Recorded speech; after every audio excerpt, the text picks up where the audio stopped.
इस हफ्ते वाशिंगटन के एक थिंक टैंक जिसका इस्लामी शासन से लंबे समय से संबंध है ने एक रिपोर्ट जारी की जिसमें $1 अरब की एक इजरायली साजिश का पर्दाफाश करने का दावा किया गया। लेकिन इस सेगमेंट के अंत तक आप बिल्कुल देख पाएंगे कि वो आंकड़ा झूठ क्यों है। एक्सेस ऑफ ट्रूथ में स्वागत है। मैं एमिली श्रेडर हूँ।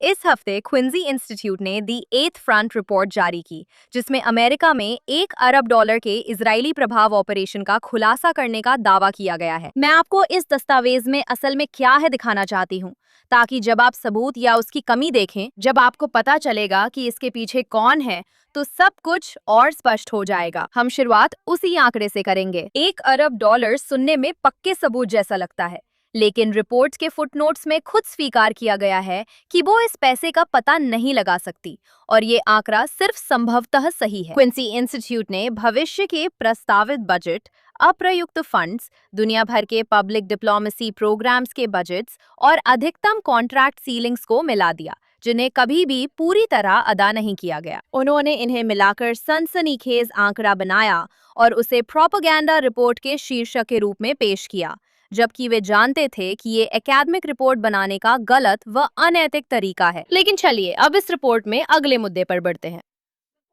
फॉरेन एजेंट रजिस्ट्रेशन एक्ट यानी फैरा इसलिए मौजूद है कि जब कोई विदेशी सरकार अमेरिकी फर्म को कानूनी डिप्लोमेसी या लॉबिंग के लिए हायर करे तो अमेरिकी जनता उसे साफ साफ देख सके। इजराइल और दर्जनों अन्य लोकतांत्रिक सहयोगियों के लिए ये सांस्कृतिक आदान प्रदान, पेड विज्ञापन और धार्मिक आउटरीच जैसा है। और अन्य कानूनी गतिविधियां, इसमें नेताओं को रिश्वत देना या मीडिया पर नियंत्रण शामिल नहीं है और ना ही ये कोई गैर कानूनी गतिविधि है। फारा एक प्रकटीकरण संबंधी कानून है जिसका पालन सभी कानून पालन करने वाले देश करते हैं। फिर भी क्विंसी इन सभी सार्वजनिक रूप से दायर, पूरी तरह से कानूनी, सही तरीके से पंजीकृत इजराइल के अनुबंधों को एक विशाल गुप्त प्रभाव तंत्र के सबूत के रूप में पेश करता है। असल में इजरायली सरकार की कोई भी गतिविधि सार्वजनिक रूप से घोषित होने का तथ्य इसका उल्टा साबित करता है। वे आंकड़ों में हेरफेर करते हैं ताकि लगे अमेरिकी प्रभावशाली लोगों को राजनीतिक नीतियों का समर्थन करने के लिए पैसे मिल रहे हैं, जबकि इसका कोई सबूत नहीं है। क्विंसी इंस्टीट्यूट के तर्क के हिसाब से अगर इजराइल किसी चीज को दर्ज नहीं करता तो वही दुष्ट जायनिस्ट होंगे जो अमेरिकी जनमत के साथ हेरफेर करने की साजिश कर रहे हैं। और अगर इजराइल ठीक वैसे ही दर्ज करता है जैसा कानून में जरूरी है तो किसी तरह उसे भी साजिश का सबूत मान लिया जाता है। इजराइल के दुश्मनों की यही तर्क शक्ति है। ये रिपोर्ट एक बुनियादी बात पर भी खुद का विरोध करती है और इसमें दर्जनों पन्नों तक इजराइल की सार्वजनिक कूटनीति को, अमेरिकी राय को लंबे समय से आकार देने वाली एक प्रभावशाली ताकत बताया गया है। फिर उसी रिपोर्ट में ये एक के बाद एक सर्वेक्षणों का हवाला देती है जो दिखाते हैं कि उनके मापे गए हर समूह में इंजीलवादियों और युवा रिपब्लिकनों सहित अमेरिका में इजराइल के समर्थन में वर्षों से गिरावट आ रही है। एक बार फिर इजराइल और यहूदी सर्वशक्तिशाली और हेरफेर करने वाले हैं, लेकिन साथ ही इजराइल हार रहा है और अयोग्य है। ये दोनों कैसे हो सकता है? खैर, क्विंसी इंस्टीट्यूट वाकई में नहीं चाहता कि आप उस सवाल के बारे में सोचें। असल में इस बात पर बिल्कुल भी ध्यान मत दीजिए कि कतर के विदेशी प्रभाव पर अमेरिका में, खासकर उसके अवैध अघोषित प्रभाव अभियानों पर कोई 100 पेज की रिपोर्ट नहीं है। नहीं, क्विंसी इंस्टीट्यूट, जिसे इस्लामिक रिपब्लिक के प्रवक्ता और त्रिता पारसी ने स्थापित किया, ये नहीं बताता कि कतर अल जजीरा का कैसे इस्तेमाल करता है। दुनिया के सबसे ज्यादा देखे जाने वाले राज्य प्रायोजित नेटवर्क्स में से एक का इस्तेमाल इस्लामवादी आतंकवाद को बढ़ावा देने के लिए किया जाता है। वे ईरान के इस्लामी शासन की विघटनकारी अभियानों पर भी चुप रहते हैं, जो मीडिया और सोशल मीडिया दोनों में कई भाषाओं में फैली हुई हैं। लेकिन इस रिपोर्ट की सबसे गंभीर बातों में से एक ये है कि ये अमेरिकी समूहों जैसे एपैक को नाम मात्र स्वतंत्र बताती है, जो पूरी तरह से गलत है और दोहरी निष्ठा वाली इन रूढ़ धारणाओं की ओर एक और इशारा है। एपैक पूरी तरह अमेरिकी नागरिकों द्वारा वित्त पोषित है और इजरायली सरकार से निर्देश नहीं लेती। क्विंसी कहना चाहते हैं कि इजराइल के लिए अमेरिकी समर्थन असली नहीं है जैसा बताया गया।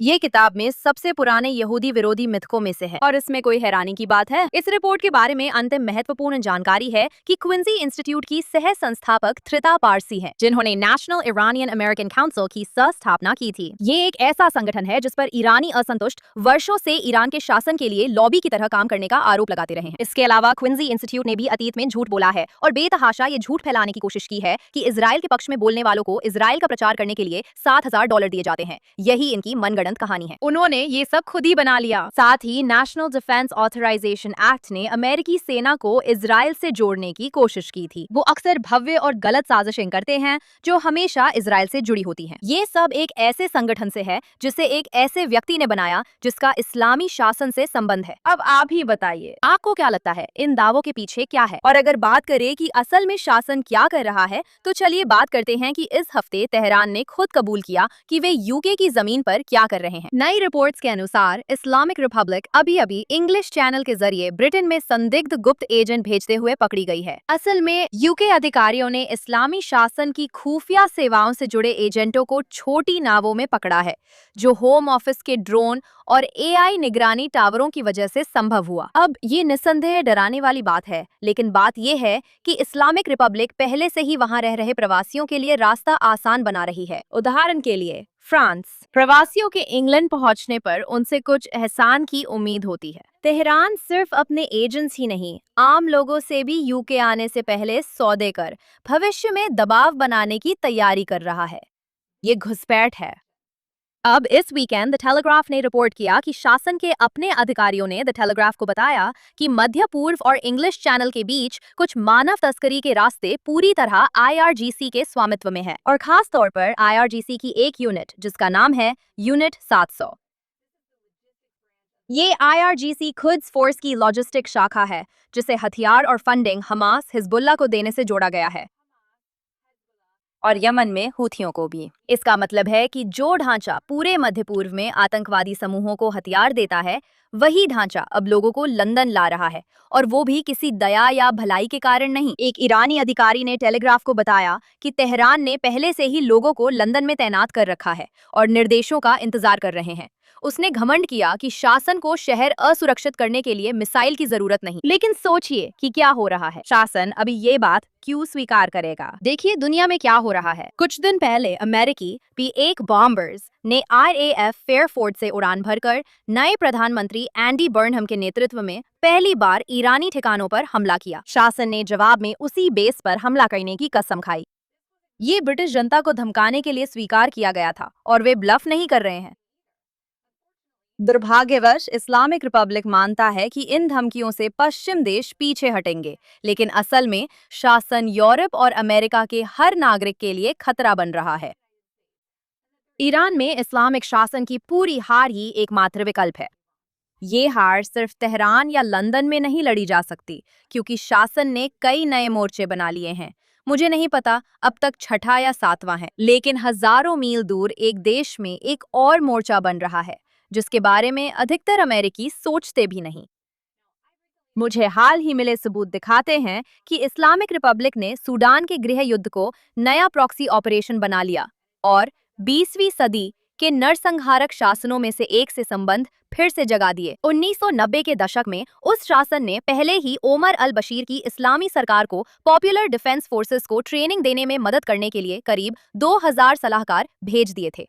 पॉपुलर डिफेंस फोर्सेस वही मिलिशिया संरचना जो बाद में जंजावीद की रीढ़ बन गई। दारफुर नरसंहार के लिए वही ताकत जिम्मेदार थी। इस्लामिक रिपब्लिक की सूडान में पहली बड़ी साझेदारी उन्हीं लोगों से थी जिन्होंने बाद में अफ्रीका के सबसे भयानक जनसंहारों में से एक किया।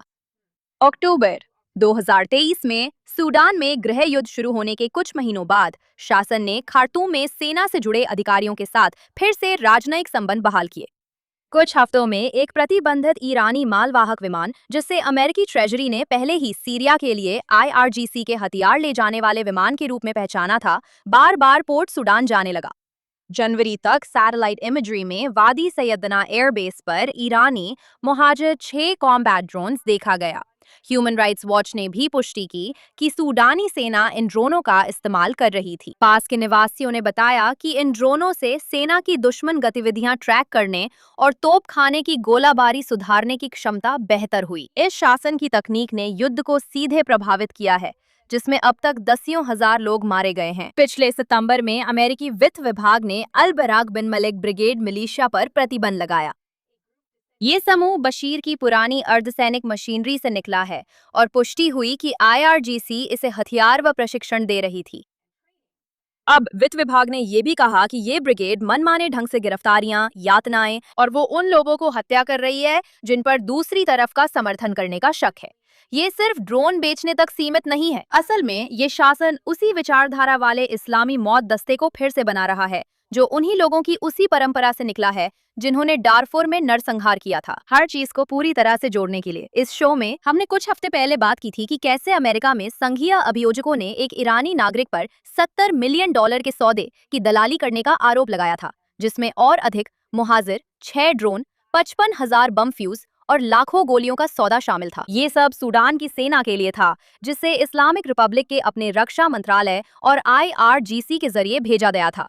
लेकिन इसमें सबसे डरावना हिस्सा वो है जो वॉल स्ट्रीट जर्नल ने मार्च 2024 में रिपोर्ट किया था। इस शासन ने सूडान के लाल सागर तट पर एक स्थायी नौसैनिक अड्डा स्थापित करने की कोशिश की, जो तेहरान को स्वेज नहर और इजराइल की ओर जाने वाले हर जहाज पर नजर रखने का एक ठिकाना देता। तब सूडान ने मना किया था। सोचिए इसका असल मतलब क्या है। ये शासन सिर्फ सूडान में गृह युद्ध नहीं जीतना चाहता, ये लाल सागर के पश्चिमी किनारे पर अपनी मौजूदगी कायम कर इजरायली और पश्चिमी जहाजों को नई दिशा से रोकना चाहता है। अब ये सब निराशा नहीं है। पिछले महीने एक सूडानी सैन्य सूत्र ने कहा था कि सेना वॉशिंगटन और रियाद से संबंध सुधारने के लिए ईरानी हथियार खरीदना कम कर रही है। लेकिन भले ही ये सच हो, इससे जो पहले ही हो चुका है वो नहीं बदलता, जो एक गंभीर जोखिम है। हकीकत ये है कि ड्रोन पहले से ही सूडान के भंडार में है, ऑपरेटर पहले से ही प्रशिक्षित हैं और इस्लामिस्ट मिलिशिया पहले से ही हथियारबंद है। ये वही तरीका है जो शासन ने लेबनान और यमन में अपनाया है। कोई बिखरा हुआ देश खोजो, जो भी हथियार लेने के लिए सबसे ज्यादा मजबूर है, उसे हथियार दो, और फिर जब बंदूकें शांत हो जाएं, तब भी खुद के लिए हमेशा के लिए वहां जगह बना लो। अब चलिए अच्छा, बुरा और बदसूरत सेगमेंट शुरू करते हैं। दुर्भाग्यवश हमें ऐसी चीज से शुरू करना है जो सूडान या लंदन से ज्यादा हमारे करीब है, न्यूयॉर्क सिटी।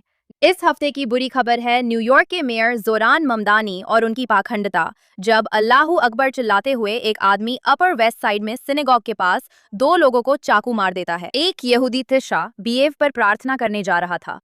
अब ये हमला उस वीडियो के कुछ दिनों बाद हुआ जिसमें मामदानी ने नेतन्याहू को युद्ध अपराधी कहा और कहा था कि इस शहर में उसका स्वागत नहीं है।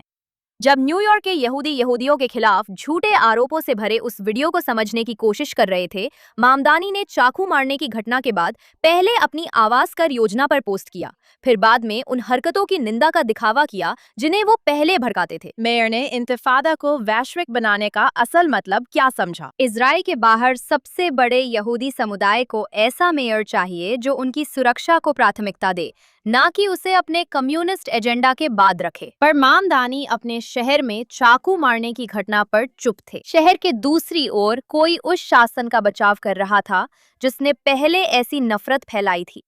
इस हफ्ते की घिनौनी कहानी पुतिन समर्थक और अमेरिका विरोधी प्रचारक मैक्स ब्लूमेंथल की है। अब मैक्सी पिछले हफ्ते वॉशिंगटन के बस बॉयज एंड पोएट्स में इस्लामिक रिपब्लिक का प्रचार करने पहुंचे, जबकि बाहर ईरानी अमेरिकी प्रदर्शनकारी तख्तियां लिए खड़े थे। जनवरी में सिर्फ 2 दिन में इस्लामिक रिपब्लिक ने 40,000 से ज्यादा लोगों की हत्या की। अब ब्लूमेंथल ने पिछले कई सालों से अमेरिका विरोधी तानाशाही शासन वाले देशों की यात्रा की है, जो कि असल में शासन प्रायोजित प्रचार यात्राएं हैं, जिसमें उनकी हाल ही की ईरान के इस्लामिक शासन की यात्रा भी शामिल है, जहां वे खामनेई के अंतिम संस्कार में शोक मनाने गए थे। उन्होंने ईरान में यहूदी जीवन पर एक प्रचार फिल्म जारी की, जिसे एक ईरानी यहूदी ने राज्य समर्थित प्रचार बताया। ये एक कमजोर अल्पसंख्यक समुदाय का इस्तेमाल करके बनाया गया है, जो कैमरे पर स्वतंत्र रूप से बोल भी नहीं सकता जब तक कि सरकार के अधिकारी उनके हर शब्द को मंजूरी न दे। मैक्स को इसकी कोई परवाह नहीं है। ये वही आदमी है जो खुद को पत्रकार कहता है, लेकिन तेहरान जाकर उस तानाशाह के लिए शोक मनाता है जिसने सड़कों पर अपने ही दसियों हजार नागरिकों की हत्या की। फिर वो अमेरिका लौटकर ऐसे मंचों पर जाता है जो उसी शासन के नैरेटिव को पश्चिमी दर्शकों के लिए साफ सुथरा बनाकर पेश करते हैं और उन ईरानी प्रदर्शनकारियों पर हमला करते हैं जो सच अच्छी तरह जानते हैं। सच में परिवार, जो लोग इस शासन में अपने परिवार खो चुके हैं, उन्हीं पर तुम हमला करोगे। ये जानते हैं कि तुम क्या हो मैक्स।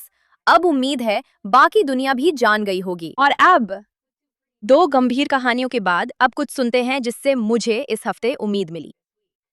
इस हफ्ते की अच्छी खबर लॉरा लूमर से जुड़ी है, जो यूक्रेन गई और कुछ ऐसा किया जो अधिकांश लोग सार्वजनिक रूप से नहीं करते। उन्होंने माना कि वो गलत थी और ये करना मुश्किल था। लूमर ने वर्षों तक ज़ेलेंस्की और यूक्रेन युद्ध पर क्रेमलिन के कुछ बयान दोहराए। इस हफ्ते वो यूक्रेन में थी और रूसी सेना द्वारा मारे गए नागरिकों की सामूहिक कब्र देखी। उन्होंने लाखों फॉलोअर से स्वीकारा कि वो कई सालों से रूसी प्रोपेगेंडा के इको चैम्बर में थीं। उन्होंने युद्ध बंदियों की अदला बदली देखरेख करने वाले यूक्रेनी अधिकारियों से मिले और लौटाए गए यूक्रेनी सैनिकों के कुछ मेडिकल दस्तावेज दिखाए। कुछ के माथे पर रूसी सैनिकों ने स्वास्थ्य उकेर दिया था। उन्होंने ज़ेलेंस्की का इंटरव्यू भी लिया। अब लूमर ने कहा कि वो पुरानी पोस्ट डिलीट नहीं करेंगी ताकि लोग देख सकें कि वो किस हद तक इसमें खिंच गई थीं। और यही वो बात है जिसे अमेरिकियों को यहाँ समझने की जरूरत है। ये एक सोचा समझा विदेशी विघटनकारी अभियान था और सच कहें तो अब भी है। ये वैसा ही काम कर रहा है जैसा डिजाइन किया गया था। और पहले भी लॉरा, जो अमेरिकी दक्षिणपंथ की प्रभावशाली आवाज हैं, के साथ ऐसा हुआ है। वे आज भी कई तरीकों से ऐसा कर रहे हैं। लॉरा लूमर को सलाम, जिन्होंने अपनी गलती मानी, जिम्मेदारी लेने और अपने पिछले कार्यों को सुधारने के लिए ठोस कदम उठाने के लिए। और यही था हमारा इस हफ्ते का शो। लेकिन जाने से पहले इसी हफ्ते हमारे पास एक एक्सक्लूसिव इंटरव्यू होगा जिसे आप मिस नहीं करना चाहेंगे। ईरान के बारे में माननीय बिजान कियान के साथ, जो institute for voices of liberty के अध्यक्ष हैं। वे हमारे साथ जुड़ेंगे और बताएंगे कि इस समय ईरान के अंदर क्या हो रहा है, सेना और आईआरजीसी के बीच तनाव और कई बातें जिन पर पश्चिमी मीडिया अक्सर चर्चा नहीं करता। तो जरूर जेएनएस को सब्सक्राइब करें और जुड़े रहें। और इसी बीच जेएनएस पर एक्सेस ऑफ ट्रूथ देखने के लिए धन्यवाद।